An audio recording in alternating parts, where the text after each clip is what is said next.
Now that we have covered how the world of investing has formed over time, we need to really understand what is being bought and sold.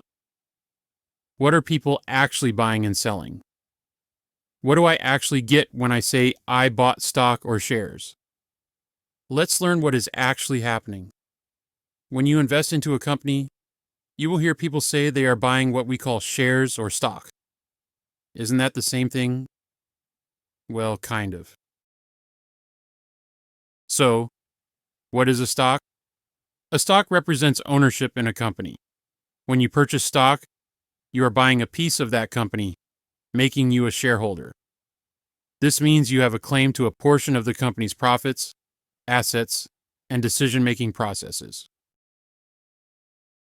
The terms stocks and shares have a subtle difference in meaning to a person new to investing, so it is important to explain the difference between the two. You will often hear people use these terms interchangeably.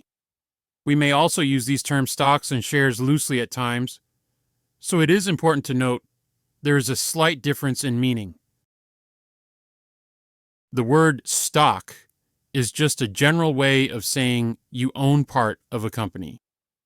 If someone says, I own stock in TechCo, they mean they have some level of ownership, but they're not saying how much.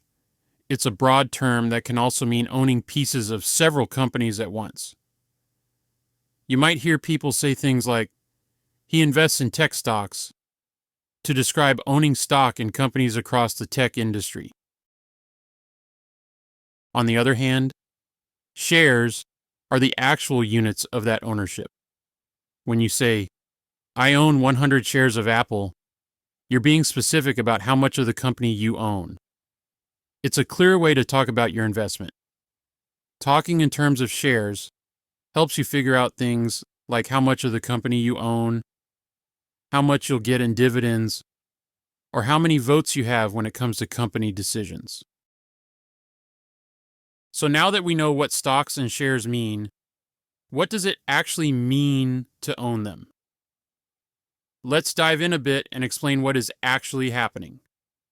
Throughout this program, we will use TechCo as an example company, but basically all traded companies on the major exchanges work the same way.